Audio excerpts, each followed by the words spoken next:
করেছেন। আপনারা জানেন এই পেশির সরকার শেখ হাসিনা উনি যখন জনগণের জন্য আন্দোলন করতে গিয়েছিল ওনাকে পৃথিবীর সবচেয়ে বেশি নির্যাতন করা হয়েছে। ওনাকে এক কাপড়ে ওনাকে বাড়ি থেকে বের করে দেওয়া হয়েছে। ওনার সন্তান মৃত্যুবরণ করেছে, সেখানে সরকারের ষড়যন্ত্র ছিল আঘাতবরণ পক্ষ। তারপরে উনি সব হারিয়েছেন, বাড়ি হারিয়েছেন, স্বামী হারিয়েছেন, সন্তান হারিয়েছেন, শুধু এই দেশের জনগণের জন্য লড়াই করতে গিয়ে। উনি এই দেশের স্বাধীনতা সার্বভৌমত্বের প্রাচীর ছিল, গণতন্ত্রের আপোষের নেতৃত্ব ছিল। এই দেশের জনগণ ওনাকে বলেছিল 111-এর দেশ থেকে পালিয়ে দেওয়ার জন্য ওনার ছেলেকে হত্যা করবে বলে হুমকি দিয়েছিল 111-এর সরকার।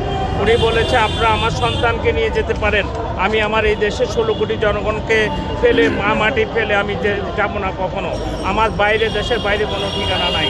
আপনারা জানেন ওনাকে 2 বছরের জায়গা 10 বছর সাজা দিয়েছিল বিনা অপরাধে।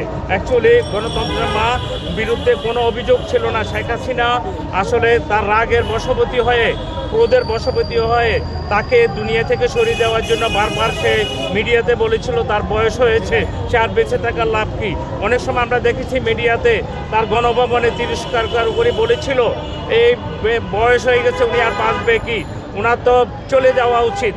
সেই তিরস্কার আজকে শেখ হাসিনা কোথায়? আজকে পেশির সরকার এই জনগণ থেকে বিতাড়িত হয়েছে আমাদের আন্দোলনের মাধ্যমে। এই দেশের 16 কোটি জনগণের বেগম খালেদা জিয়া আজকে জনগণের কাছ থেকে যে সম্মানে বিজয় হয়েছে, পৃথিবীতে রেকর্ড ব্রেক করেছে। 1,40,00,000 লোক জনতা অংশগ্রহণ করেছিল, সেটা আমরা দেখেছি। ইরানের